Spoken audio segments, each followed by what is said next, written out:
propose d'ouvrir notre débat. Le thème, je pense que vous l'avez, une exploitation durable des métaux stratégiques est-elle possible? La principale caractéristique des métaux stratégiques est justement d'être stratégiques.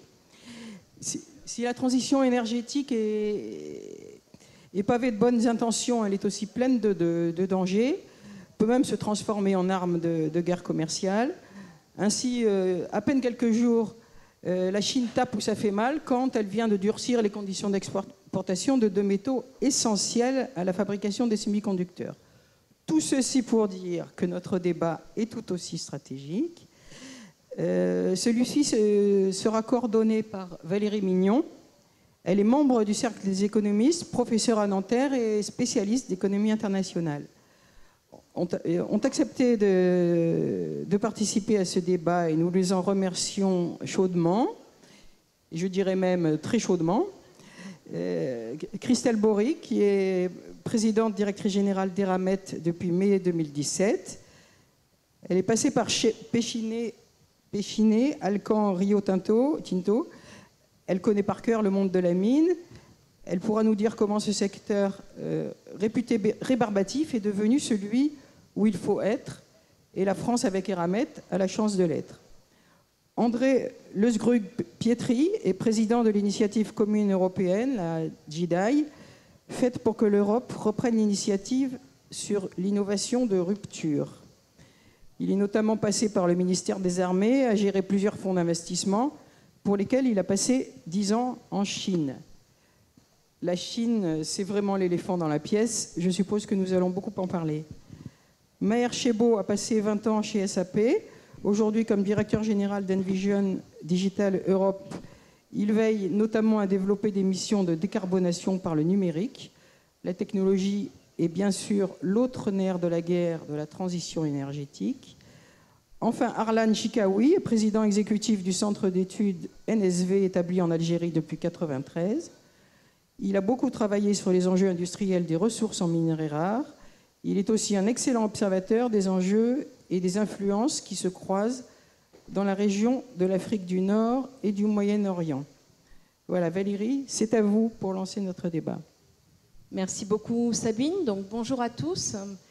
Alors, les minerais et métaux stratégiques sont au cœur d'enjeux économiques et géopolitiques considérables. Alors, vous le savez, on en entend beaucoup parler aujourd'hui. La raison est que leur rôle est crucial dans le processus de transition énergétique, puisqu'ils sont indispensables donc à ce qu'on appelle les technologies bas carbone. Alors, l'un des problèmes majeurs, c'est que la distribution géographique de la production mondiale est vraiment très inégale. Vous avez certains pays qui occupent une place, je dirais naturellement, centrale dans l'extraction de minerais et sur le marché des métaux. Et c'est en particulier, bien sûr, le cas de la Chine, du fait de la richesse de son sous-sol en ressources naturelles. Mais malgré cette richesse, et à l'instar des autres pays, elle n'est pas en position dominante sur la production de l'ensemble des minerais, et la production minière ne permet pas de satisfaire ses propres besoins. Donc pour cette raison, elle a développé une stratégie ambitieuse pour renforcer sa position dominante et placer les autres pays dans une situation de forte dépendance vis-à-vis d'elle. Alors pour ça, elle a mis en place de vastes politiques d'internationalisation de ces entreprises avec une diversité des moyens utilisés, en particulier investissement direct à l'étranger, acquisition, prise de participation dans des sociétés locales ou internationales, développement de nouveaux projets miniers, et j'en passe. Parallèlement, la Chine a renforcé son poids dans les activités de raffinage, à tel point qu'elle en est désormais le leader mondial en la matière, tout simplement en raison de normes environnementales peu contraignantes. Concrètement, la Chine a accepté d'assumer le coût environnemental du raffinage dont les étapes, vous le savez, sont très polluantes. Donc au total, alors même qu'elle a déjà un sous-sol très riche, son activité de raffinage lui permet en fait de produire tous les métaux stratégiques et dominer aujourd'hui l'ensemble des marchés. Alors face à cette situation, et à une demande de métaux qui est amenée à croître considérablement, quelle stratégie adopter pour les pays occidentaux? Alors, j'ai relevé 5 principales pistes, et je pense qu'on va, on va en débattre tout à l'heure. La première piste consiste à exploiter les ressources sur le sol national. Donc concrètement, ça consiste à rouvrir des mines ou à introduire de nouveaux procédés d'extraction. Alors, on en a récemment entendu parler. Je pense notamment au projet Émilie d'ouverture d'une mine de lithium dans l'Allier, mais il y en a d'autres. Et le point central ici, c'est la question du caractère responsable des exploitations pour limiter les externalités environnementales. Alors, deuxième piste consiste à renforcer, développer même les politiques de recyclage. Donc, ça permet de réduire les importations de métaux et de diminuer les externalités environnementales. Vous le savez, le recyclage génère moins de pollution locale que la production de métaux extraits d'une mine et permet ainsi une exploitation plus soutenable des mines existantes. Bon, de plus, le recyclage demande en général moins d'énergie que la production primaire et permet donc de s'affranchir, évidemment au moins en partie, d'une hausse du coût de l'énergie. La troisième piste, on la connaît, elle consiste à constituer des stocks de certains métaux stratégiques pour faire face à d'éventuelles perturbations inattendues dans le processus de production et éviter les ruptures d'approvisionnement et les très fortes tensions sur les prix. Quatrième possibilité, c'est de diversifier les sources d'approvisionnement, soit en mettant en place une stratégie d'investissement direct à l'étranger comme l'a fait la Chine, soit en développant de nouveaux partenariats. Enfin, dernière piste dont on entend beaucoup parler de plus en plus, c'est ce qu'on appelle la sobriété métaux. Donc les métaux, vous le savez, sont très consommateurs d'eau et sont susceptibles d'engendrer de fortes pressions sur la ressource en eau. Donc de plus, certains matériaux, comme je pense au cuivre ou encore au cobalt, pourraient devenir fortement critiques à l'horizon 2050 sous des scénarios climatiques ambitieux. Donc ça incite à accorder une attention toute particulière à la sobriété métaux dans l'accompagnement du citoyen vers la transition bas carbone. Alors le travail à réaliser ici, il est important. Pourquoi? Parce qu'en général, on n'associe pas la notion bas carbone à la minimisation de la consommation de métaux, tant pour les décideurs que pour nous, j'allais dire, citoyens. Donc plusieurs pistes peuvent être envisagées, on en a beaucoup parlé, réduire fortement le jetable, légiférer sur le délit d'obsolescence programmée, afficher le contenu en métaux des produits qu'on achète, etc. Bien, nous allons donc débattre de tout cela aujourd'hui avec nos 4 intervenants que nous sommes vraiment très heureux et honorés d'accueillir. Sabine. Voilà, merci Valérie. Donc, à première vue, quoi de plus incompatible qu'une exploitation minière avec l'environnement? Ce sera un des thèmes de Christelle Bory. Vous dites d'ailleurs, nous ne voulons pas seulement être tolérés, nous voulons être aimés. Vaste programme. Alors, ça fait effectivement partie de nos engagements RSE et je peux vous dire que ça tire très fortement l'engagement et la motivation de l'ensemble de nos employés de vouloir être aimés. Je voudrais revenir juste, et pour être pleinement dans le thème, est-ce qu'une exploitation durable des métaux stratégiques est possible? Je voudrais revenir peut-être sur 2 petits points qui ont été faits avant. Alors, en fait, je ne suis pas d'accord. En fait, la Chine a très peu de métaux critiques sur son territoire. Elle a quasiment pas elle a très peu de lithium, c'est moins de 10% des réserves mondiales. Elle a très peu de nickel, quasiment pas. Elle a un peu de manganèse de très mauvaise qualité. Et elle n'a pas de cobalt. Donc, objectivement, à part du charbon, elle n'a pas beaucoup de minerais. Et c'est bien pour ça, d'ailleurs, qu'elle a pris très très tôt le virage d'aller chercher les mines là où elles sont, là où la géologie les met, parce que ça c'est quelque chose qu'il faut qu'on ait en tête, c'est que la géologie c'est la géologie, et les gisements ils sont là où ils sont, et autant on peut réindustrialiser les étapes de transformation et les mettre chez nous, autant on ne peut pas transférer les mines, il faut aller chercher les métaux là où ils sont. Alors, moi, je voudrais répondre à la question, effectivement, est-ce que l'exploitation durable des métaux, c'est possible ? Et alors, ma réponse est oui, évidemment. Oui, c'est possible et c'est même indispensable. Alors, je voudrais commencer par ça. C'est indispensable parce que, en fait, d'abord, on va avoir besoin de beaucoup de métaux pour la transition énergétique. Et certes, il faut faire du recyclage, et nous travaillons beaucoup sur le recyclage, et c'est absolument fondamental, mais pour recycler, il faut avoir extrait une première fois, hein. C'est quand même assez basique. Donc on extrait, on construit, on transforme, on utilise pendant 15 ans, 20 ans la batterie le plus longtemps possible, avec possiblement une seconde vie.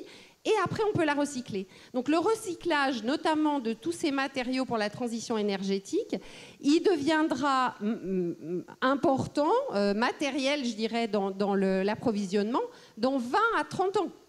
On estime que le recyclage représentera à peu près 20% de l'approvisionnement à 2030, pas plus. Donc 80% vont venir de la mine primaire. Deuxièmement, c'est indispensable parce que les attentes de l'ensemble des parties prenantes, les consommateurs, la chaîne de valeur, les marchés financiers, les clients, sont de plus en plus élevées en termes de responsabilité sociétale, environnementale.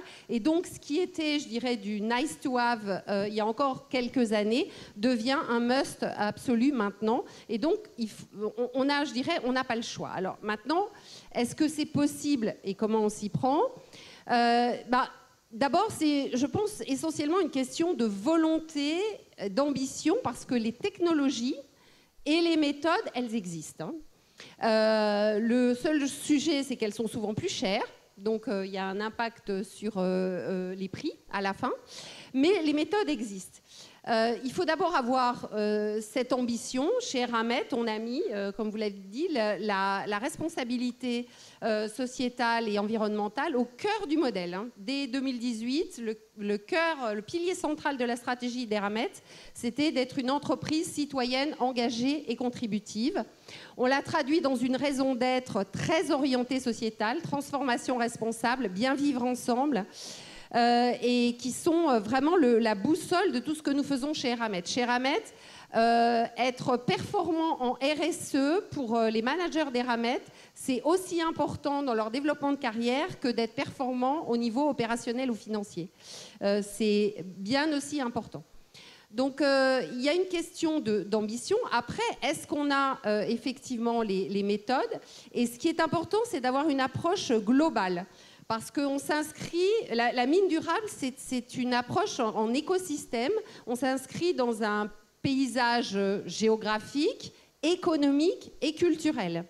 Et donc, ça veut dire qu'il faut faire attention à toutes les étapes du processus, à la biodiversité. On fait des études d'impact, on relève le passage des animaux, on récolte toute la biodiversité avant de défricher un terrain, on regarde tout ce qui est la moindre petite espèce, on met ça en pépinière et on est capable de réhabiliter. Dès qu'on a fini de miner, on remet le topsoil, donc la terre, et on remet toute la biodiversité et on rend les terrains aux communautés. On s'inscrit, on fait du développement économique, on fait du développement communautaire, donc c'est très important d'avoir tout cet ensemble dans les écosystèmes. Et puis à chaque étape de la chaîne de valeur, il faut évidemment faire attention à la sobriété. Maintenant, on a plein d'outils digitaux notamment, avec des drones, avec des algorithmes, pour aller chercher très exactement ce dont nous avons besoin, donc de ne pas remuer plus de terre que ce qu'on a vraiment besoin pour extraire. On a des méthodes et on a par exemple, nous, une technologie dans le lithium qui économise beaucoup plus d'eau que les technologies traditionnelles. Donc on fait très attention à la ressource en eau. Les technologies existent. On a toute la partie décarbonation dans la transformation avec les biocarbones, le développement de la capture du CO2 et le passage à l'hydrogène. Donc, toutes les technologies et les approches existent. Encore une fois, c'est une question de volonté, ça va être une question d'investissement dans le temps. Et donc, je pense qu'en appliquant les meilleurs standards, et nous, on s'assure qu'on est toujours en ligne avec les meilleures pratiques, il y a un standard qui est en train de s'imposer en Europe, qui est le standard IRMA, qui est un standard international pour la mine responsable, que les gens de la filière, tous les acteurs de la filière batterie sont en train d'adopter, qui fixe les meilleures pratiques en termes social, sociétal, environnemental. Et si tous les acteurs décident, comme nous, de certifier l'ensemble de leurs opérations IRMA, oui, une mine durable, c'est possible. Alors après, on pourra discuter comment l'Europe fait en sorte que l'ensemble des acteurs miniers s'alignent sur ces standards. On pourra en reparler après si vous le voulez.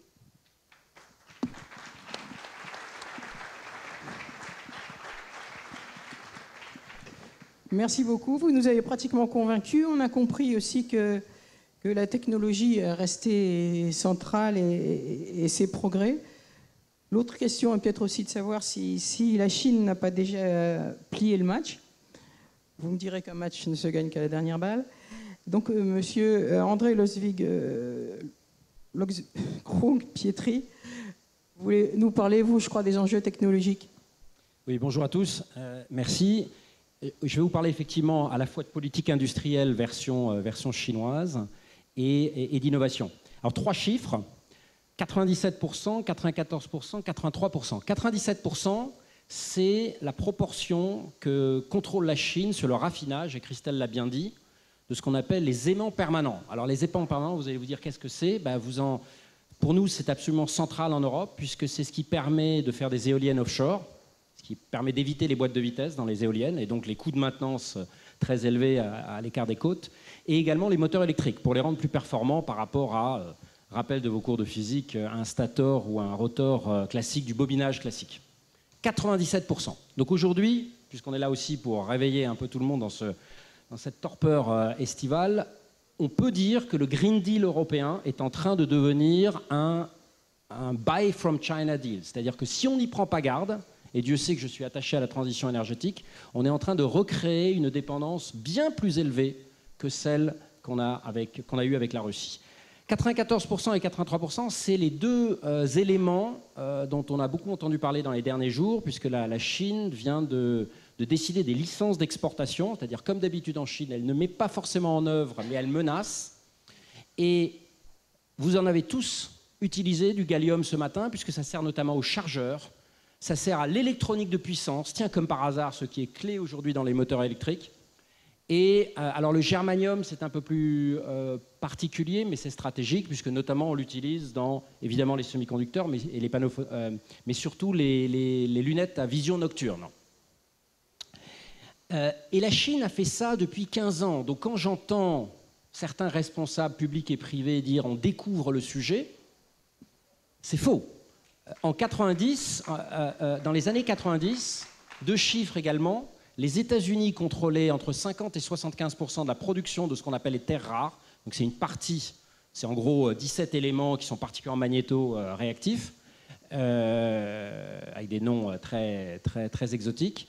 Et on avait à La Rochelle raffiné à peu près 50% des terres rares dans le monde. C'était Rhodia. Jusqu'à ce qu'on délocalise, devinez où? Bon, vous l'avez compris. En 2000, les Chinois ont commencé à réduire les exportations d'à peu près 40%. On parle d'il y a 20 ans, hein. 40%. Donc les prix ont augmenté.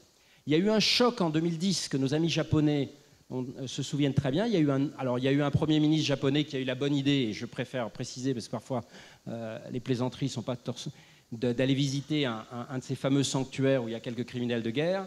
Et bam, réaction outrée à juste titre des Chinois. Mais qu'est-ce qu'ils ont utilisé comme arme? Un embargo total sur les terres rares. Certains ont fait plus x10, donc plus 1000%. On pense qu'une partie du développement de l'hybride vient aussi de ça. C'est-à-dire qu'il y a eu cette volonté de ne pas être totalement dépendant des terres rares chinoises. Et là, maintenant, on le voit, on prend une décision sur l'exportation de machines-outils pour les semi-conducteurs le 30 juin. Et le 3 juillet, on a ces licences d'exportation. Donc, et Deng Xiaoping, qui quand même est mort il y a un bon moment maintenant, avait eu cette fameuse phrase l'Arabie Saoudite a le pétrole, la Chine a les terres rares. Donc à nouveau, on ne peut pas dire qu'on n'était pas prévenu. Alors sur l'innovation, il y a quand même des solutions. Le Japon, pour reprendre le Japon, a diminué en 8 ans, entre 2010 et 2018, de 58%, 60% ses importations de métaux critiques, donc plus larges que les terres rares, depuis la Chine. Donc c'est possible. Il y a 3 pistes, alors je ne vais pas rentrer dans les sujets trop techniques, mais il y a 3 pistes auxquelles on ne pense pas beaucoup. Aujourd'hui, pour faire ces mix, notamment dans les batteries, mais j'ai un expert bien plus compétent que moi, aujourd'hui on peut imaginer que comme c'est vraiment des cocktails de différents métaux entre la cathode, l'anode, l'électrolyte, etc., il faut penser également peut-être à utiliser l'intelligence artificielle qui va permettre de tester plein de combinaisons. Donc ce côté d'interdisciplinarité de l'innovation, on n'y pense pas forcément beaucoup. La deuxième chose, le recyclage, Christelle l'a dit, c'est clé. Aujourd'hui, on estime qu'entre 4 et 5% des batteries uniquement sont recyclées. Et c'est un sujet très compliqué parce qu'on va devoir faire ce qu'on appelle l'hydrométallurgie, donc il va falloir utiliser beaucoup d'eau, c'est assez polluant. Et enfin, une dernière chose dont on n'entend pas du tout parler en Europe, mais quand vous regardez les discours du conseiller à la sécurité intérieure américaine, Jack Sullivan, il passe son temps à parler de biologie de synthèse.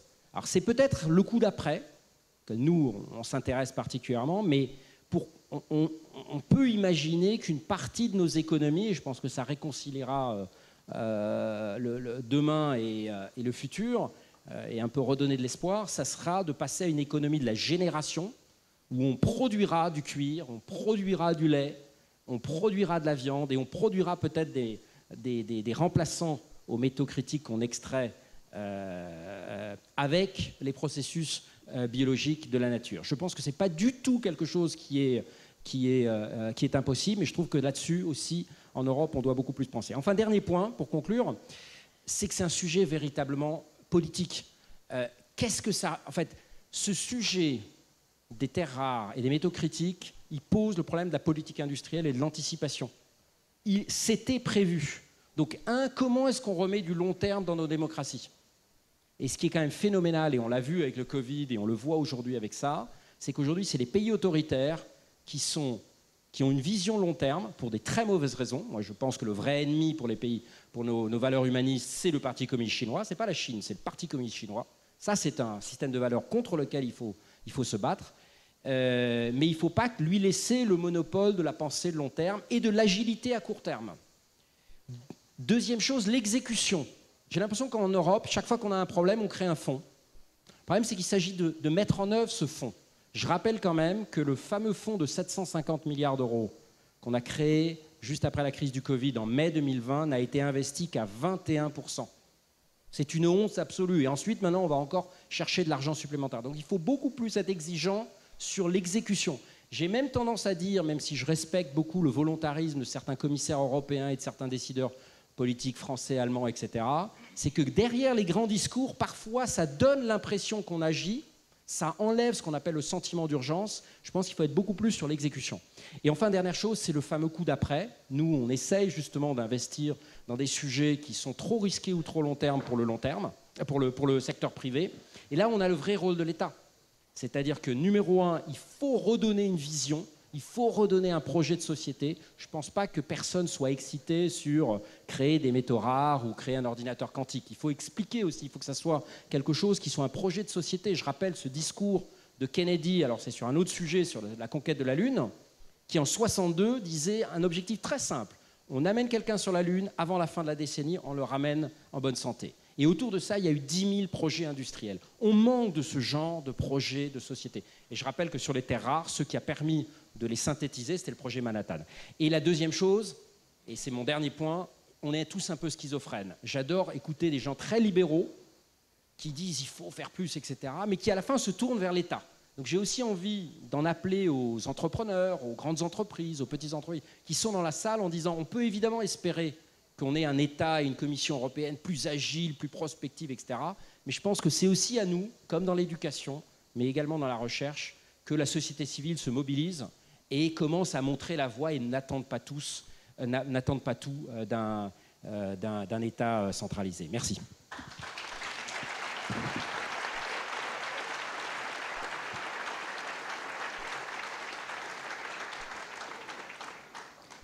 Merci beaucoup. C'est impressionnant ce chiffre des à peine 20% dépensés. J'ai l'impression qu'on l'a entendu sur beaucoup de choses depuis longtemps. Monsieur Chebot, vous voulez plutôt parler, vous, de la sécurisation de la chaîne des valeurs des matières premières, de la mine au dernier usage. Oui, très bien, merci. Donc moi, je me place du côté, en fait, industriel. 2035, il n'y aura plus d'achat de voitures thermiques. Comment il faut faire? Il faut donc avoir des alternatives qui sont des voitures électriques, mais il y en a qui travaillent aussi sur des voitures à hydrogène et autres. Alors cela signifie qu'il faudrait produire en grande quantité des voitures électriques. Aujourd'hui, il y a 300 gigafactories dans le monde, il y en a 50 en Europe. On estime dans les 4 dernières années à 300 milliards les investissements dans les voitures électriques. Alors pour fabriquer des voitures électriques, on commence par les matières premières. On prend les matières premières, c'est des modules. Les modules, on va leur rajouter tout le travail de la workforce, de l'énergie, parce qu'on voudrait produire en fait des batteries qui sont le plus décarbonées possible, donc pas utiliser de gaz. C'est l'ambition qu'on s'est donnée par exemple dans le groupe Envision, c'est d'avoir des usines qui sont zéro carbone. Donc il faut prendre de l'énergie propre pour pouvoir produire les batteries. Et là, pour chaque 10 gigawattheures de batteries produites annuellement, il faut environ 500 gigawattheures d'énergie propre, presque un demi-térawattheure. Donc il faut beaucoup d'énergie propre. Environ la partie qui correspond aux matières premières qui sont dans les modules représente 40 à 50% de prix de la batterie. Si le prix de la batterie est de $100 par kilowattheure, vous avez environ 40 à $50. L'énergie, 2 à 7%, donc 2 à $7. Ces batteries, il faut les vendre à ce qu'on appelle les OEM, c'est-à-dire les fabricants automobiles. Les fabricants automobiles doivent donner des voitures qui ne sont pas beaucoup plus chères que les voitures thermiques aujourd'hui, sinon on va voir tout le monde dans la rue. Donc, la problématique des industriels, elle n'est pas simple. Donc, quand vous cumulez, vous rajoutez après, en plus des considérations environnementales, les considérations politiques, les standards, donc les standards, Christelle a mentionné l'ERMA, donc il y a le RMI, il y a le AT, il y a le ISO 14001, 14040, 14044. Donc ça fait que vous avez un certain nombre de composantes dont les politiciens ne sont pas forcément au courant et que vous devez mettre en œuvre pour rester compétitif. La chaîne de la valeur, elle est extrêmement complexe. Ce sont des contrats qui sont des contrats à long terme. Le contrat énergétique pour avoir de l'énergie propre pour produire des batteries ou produire des matières premières, ce sont des contrats sur 25 ans. Donc quand vous faites un Power Purchasing Agreement, vous devez faire toutes les hypothèses possibles sur l'inflation, l'augmentation du prix de l'énergie, le réglementaire qui va sortir, pour que vous puissiez rester profitable dans le temps. D'accord? Donc c'est des contrats qui sont sur le long terme, et les décisions politiques qui sont prises, ce sont souvent des décisions politiques fréquentes, court terme, qui vont perturber en fait cette chaîne de la valeur et ces contrats de long terme ou des services de long terme. Donc ce qu'il faudrait, c'est laisser les industriels travailler entre eux au niveau de la chaîne de la valeur, le plus possible, comme il s'est passé dans certains secteurs, les télécoms ont commencé à innover, à imaginer des choses nouvelles au moment où les politiques, ils ont dit on lève nos mains, donc on vous laisse faire. Le standard GSM a été inventé en 12 ans, quand tous les stakeholders en fait, de télécom ont travaillé ensemble et ils ont imaginé un standard sur lequel tout le marché s'est aligné. L'énergie, on souhaiterait en fait avoir le même type de coopération, les innovations, les réseaux électriques intelligents, etc. Donc ce qu'il faudrait, c'est d'avoir en fait les industriels qui puissent faire leurs calculs financiers proprement et qu'ils puissent sécuriser sur le long terme, sécuriser leur chaîne de la valeur. Ce qui est important, c'est le digital. On ne peut pas mettre en œuvre des décisions intéressantes. Dans un avion, il y a un cockpit. Le pilote ne fait pas grand-chose parce que toute l'intelligence, elle est dans le cockpit. Sans avoir le digital qui va tracer cette chaîne de la valeur, l'a tracé depuis les matières premières jusqu'à la production, jusqu'à la mise en exploitation, que ce soit des batteries mobiles ou des batteries stationnaires, et ensuite jusqu'au recyclage. Ce qu'il faudrait à côté de ça, c'est d'avoir des talents et converger en fait 4 compétences. Donc aujourd'hui dans notre monde, ce qu'il faudrait, des talents environnementaux, économiques, industriels et digital. Il y a une 5e dimension qui s'appelle la politique. Je pense que les politiciens peuvent être impliqués dans des décisions à condition qu'ils soient des industriels à l'origine et qu'il y ait des considérations industrielles dans les choix qui sont faits. Merci. Merci beaucoup.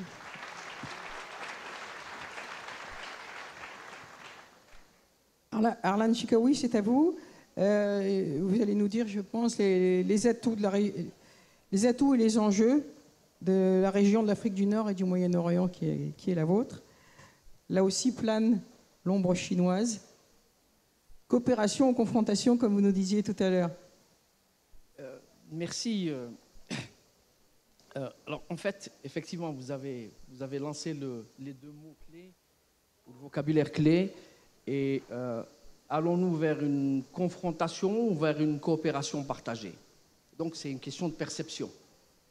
La perception des sociétés industrialisées n'est pas celle des sociétés qui détiennent la ressource naturelle et qui est celle des minerais rares, comme ça a été bien expliqué. Alors, toute la question est là. Aujourd'hui, c'est qu'on le veuille ou pas, il faut l'accepter. Il y a une réalité, c'est que c'est la politique et la géopolitique qui sont les drivers de l'économique et non pas l'inverse. Donc le côté industriel, je le comprends parfaitement, mais le côté diplomatique, le côté politique, il a une autre dimension. Alors effectivement, la Chine, et Christelle l'a bien dit tout à l'heure, la Chine ne détient pas, en fait, les ressources, la majorité des ressources naturelles. Par contre, elle a une mainmise sur les ressources naturelles qui sont ailleurs et essentiellement en Afrique subsaharienne, mais en Afrique du Nord également, dans mon pays, qui est l'Algérie. Alors, effectivement, pour faire une transition avec mon pays, nous avons adopté une nouvelle politique de développement de ces ressources et de l'extraction de ces ressources minières qui n'ont jamais été faites depuis plus de 60 ans. Donc, il y a eu déjà une volonté affichée à l'époque de pouvoir laisser ces ressources naturelles, ces ressources minières, pour le futur. Donc ça, c'est l'élément premier. Le deuxième élément, c'est que coopération partagée. Et en fait, aujourd'hui, nous assistons à un phénomène qui est une transition générationnelle des gouvernances, ou des gouvernants, ou des élites gouvernantes dans ces pays qui détiennent la ressource minière. Donc, nous passons à une nouvelle génération. Sauf que cette nouvelle génération n'est pas écoutée et n'est pas entendue. Donc, les deux en même temps. Donc, il y a une confrontation, même si elle n'est pas violente, même si elle n'est pas militaire, mais elle est dans l'esprit. Donc, il y a tout un passif que cette région, que l'Afrique a eu avec la Chine, un passif historique. Et la Chine a développé, beaucoup vont utiliser le mot soft power. Moi, je vais utiliser le concept du smart power. La Chine a utilisé un smart power et non plus un soft power. Et ça s'est confirmé avec la pandémie, avec la crise du Covid-19. Comment la Chine a renforcé sa position, et comme on l'a dit tout à l'heure précédemment en discussion en off, la Chine a 2 voire 3 longueurs d'avance par rapport aux sociétés industrialisées parce qu'elle a renforcé sa position au niveau de ces pays-là. Et comment elle l'a renforcée? Elle a utilisé la diplomatie scientifique ou la diplomatie sanitaire pendant la période du Covid pour pouvoir renforcer sa relation et surtout consolider le passif ou le passé qu'elle avait avec ces pays-là. Donc effectivement, elle ne détient pas les minerais rares ou la ressource minière rare, mais elle a un contrôle indirect sur ces minerais. Donc je voulais, et je terminerai avec un point, c'est encore une fois, c'est aux politiques et aux élites gouvernantes de comprendre qu'il va falloir réfléchir différemment et aller vers plutôt une coopération partagée que vers une confrontation, sinon on n'est pas sorti de l'auberge. Bravo. Si quelqu'un veut réagir, moi j'avais prévu une question sur l'efficacité de la machine européenne sur le sujet, mais j'ai eu ma réponse, donc j'ai plus besoin. Moi, Christelle ? Oui, moi je veux bien réagir sur la partie géopolitique. Alors effectivement, il y a énormément de géopolitique à faire. Il faut développer une diplomatie minière, une diplomatie matière première. On disait que la Chine n'a pas beaucoup, elle a des terres rares, mais les autres métaux dits critiques, stratégiques, elle en a très peu. Et elle a développé cette diplomatie que les Européens ont délaissée. Donc la Chine est partie bien avant, les Japonais font ça aussi très bien, les Asiatiques en général. Les États-Unis avec l'IRA ont mis la surmultipliée et là ils sont en train à une vitesse folle de rattraper leur retard. Et comme souvent, l'Europe a fait sa prise de conscience. Je pense que ça y est, c'est à peu près fait. Mais on est en retard dans ce qu'on met en place en termes d'accords commerciaux, en termes d'outils de financement des projets. Parce que la Chine, quand vous dites Smart Power, elle vient avec quoi? Elle vient déjà avec beaucoup d'argent pour développer les infrastructures, développer les projets dans les pays en question. Et nous, on vient avec pas beaucoup d'argent et beaucoup de leçons de morale. C'est ce que nous disent les pays africains en disant c'est très bien, hein, mais il faut que vous nous aidiez à nous développer et pas que vous commenciez à dire bon alors on veut bien vous prêter de l'argent et développer vos projets, mais alors il faut cocher telle case, telle case, telle case, telle case, et à la fin ils n'y arrivent jamais. Conditionnalité. Donc je pense qu'on est en train de prendre conscience de ça. Par rapport à ce que disait Valérie tout à l'heure, moi je voudrais rajouter aussi que l'Europe, faut pas trop rêver, hein, on n'a pas non plus de matières premières en Europe. Donc bon, alors on a un petit peu de lithium, on a dans l'Allier, on a du lithium géothermal un petit peu. Si on met tout ça ensemble, ça fera peut-être 10-15% de nos besoins. On n'a pas de nickel, on n'a pas de cobalt. Bon, donc il y a un moment. Il faut quand même se réveiller et se dire que, encore une fois, les ressources naturelles, elles sont là où elles sont. Donc, il va falloir financer des projets dans les pays qui ont ces ressources et faire des accords économiques et politiques avec ces pays qui ont besoin de développement, qui sont tout à fait prêts à coopérer avec l'Europe parce que c'est un immense marché pour eux, parce que l'Europe leur apporte des choses. Et il y a beaucoup de... moi, je le vois, hein, l'Indonésie aujourd'hui, c'est 80% des projets nickel-cobalt pour les batteries sont en Indonésie. 80%. 95% de ces 80% sont chinois. Donc l'Indonésie aujourd'hui, elle est bien consciente de sa dépendance à la Chine. Elle n'a pas forcément envie d'être totalement dépendante à la Chine. Donc elle vient nous voir. Elle vient voir l'Europe en disant aidez-nous, investissez chez nous, faites des choses avec nous. Et nous, on leur dit ouais, mais alors attendez, là vous avez l'huile de palme, ça va pas, c'est pas OMC compliant, donc c'est quand même compliqué de faire. Bon, donc il faut qu'on dépasse tout ça et puis qu'on arrive à avoir des choses pragmatiques. Je pense que ça, c'est en train de s'améliorer, mais il faut qu'on passe à la surmultiplier. Et c'est pas là où l'Europe est forcément la meilleure. Peut-être 2 points. Alors, 2 points. Il faudrait pas que en fait, on sorte de là en se disant c'est perdu, parce que pourquoi je dis que c'est un sujet politique? Rappelez-vous ce que disaient les Britanniques pour des mauvaises raisons. Ils voulaient reprendre le contrôle. Si on a l'impression, à cause de ce sujet de transition énergétique, que finalement on perd le contrôle en France et en Europe de ce qui nous arrive, je pense que là, le danger est mortel, bien au-delà de l'économie, pour nos démocraties. Et je pense que les 2 sujets de vocabulaire qu'on n'a pas en Europe, c'est j'entends des commissaires dire oui, mais la démocratie est plus lente. Faux. Les États-Unis montrent bien qu'en 1 an, ils ont totalement changé leur politique industrielle. Donc ça, c'est faux.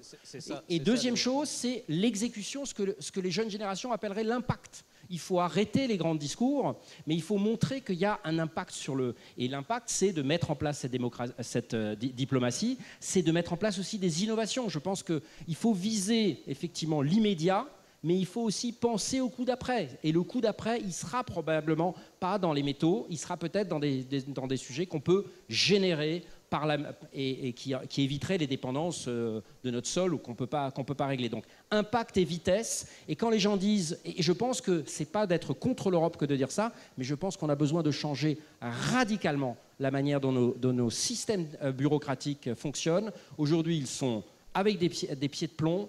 Et ils ne voient pas plus de demain. Il faut inverser ça, il faut viser long terme, mais être extrêmement agile. Aujourd'hui, c'est le manganèse et le nickel, mais peut-être que dans 5 ans, ça sera des batteries au soufre qu'il faudra. Est-ce qu'on investit dans le soufre? J'en suis pas sûr. Merci.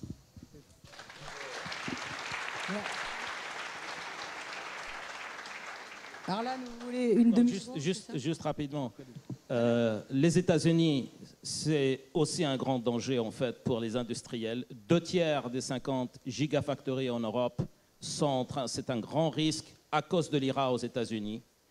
Pour peut-être 20 ou 25 $ que vous donnez par kilowatt, les États-Unis vont donner 45 $.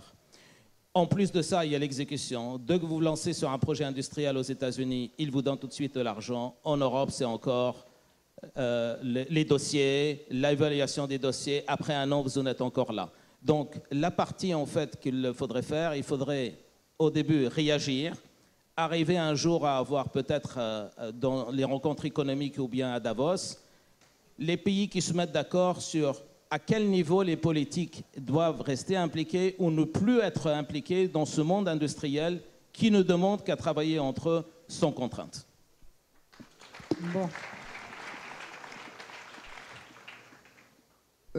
On n'a pas de nickel, on n'a pas de temps non plus, c'est profondément injuste, on n'a que 3/4 d'heure pour le débat qui est sans doute le plus important pour notre avenir industriel. Donc je crois que le panneau temps écoulé est devant moi depuis déjà 10 minutes, donc je vous remercie vraiment.